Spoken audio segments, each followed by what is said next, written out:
iyadoo maalintii afraad ay ka socoto doorashooyinka aqalka hoose ee dowladda federaalk Soomaaliya qaybta Jubbaland ayaa maanta waxaa doorashada ku soo baxay 6 ka mid ah xildhibaanada dowladda federaalk oo ku biiri doona 20 xildhibaan ee hore ugu soo baxay tartanka xildhibaanada dowladda federaalk qaybta Jubbaland.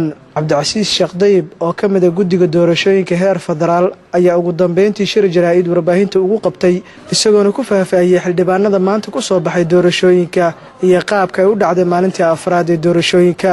waxaa maanta la qabtay 6 kursi doorasho oo ka dhacay ka mid ah 43 kursi ee Jubbaland looga tartamaya aqalka baarlamaanka ee Soomaaliya.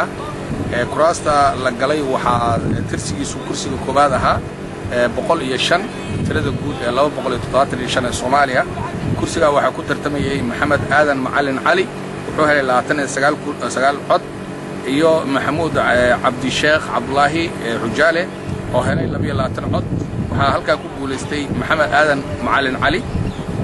kursiga labaad ee maanta doorashadiisa la qabtay wuxuu ahaa kursiga 82 ee 285 ka waxaa u tartamayay musharax Professor Maxamed Cabdi Maxamed Professor Gandi iyo musharax labaad oo ah Cabdi Ismaaciil Nuur. waxaa ku guuleystay Professor Maxamed Cabdi Maxamed Professor Gandi oo helay 51 cod. musharax Cabdi Ismaaciilna wuxuu helay eber.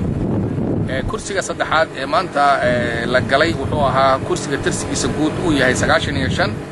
waxaa ku guuleystay waxaa yani u tartamayay Maxamed Xasan Idriis iyo Maxamed Rashiid Maxamed. musharax Maxamed Xasan Idriis wuxuu helay 28 cod. musharax Maxamed Rashiid Maxamedna wuxuu helay 22 cod. hal codna uu xumaaday. sidaa darteed waxaan cadaynaynaa inuu halkan ku guuleystay Maxamed Xasan Idriis. kursiga saddexaad ee maanta doorashadiisa la qabtay wuxuu ahaa kursiga 102 ee Soomaaliya ka 275 kursi ee doorashadooda la qabanayo.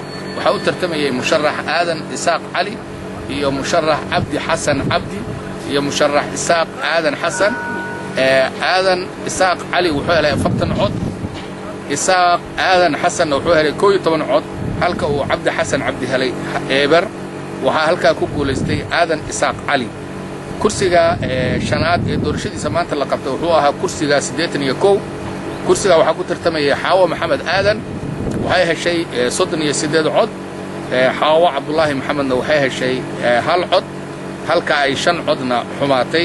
sidaa darteed waxaan halkan ku cadaynaynaa in doorashada hal kursi oo ka mid ah kuraasta ay hadda socoto oo aan rajaynayno in waqti dhow soo dhabaatay insha Allah taala. sidoo kale waxaa mikrofoonka la dhex qaaday qaar ka mid ah musharaxiintii maanta soo baxay.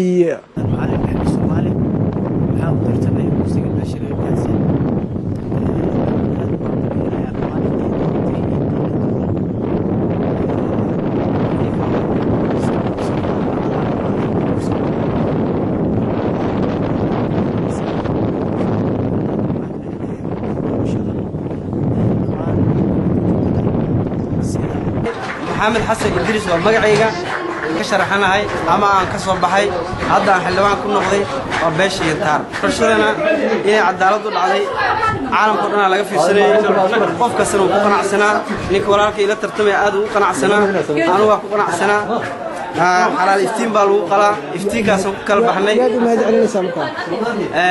نروح ما دعينا بعض الميديا ناس جودي بالدور شوين كا الجديد صوت دور تيجي تاع صوت دورن با جود أهم بوشة الصوماليات وأنا كفر حسنا هاي. Cabdicasiis Xaaji Maxamuud Garyaqaan Kalsan TV magaalada Kismaayo.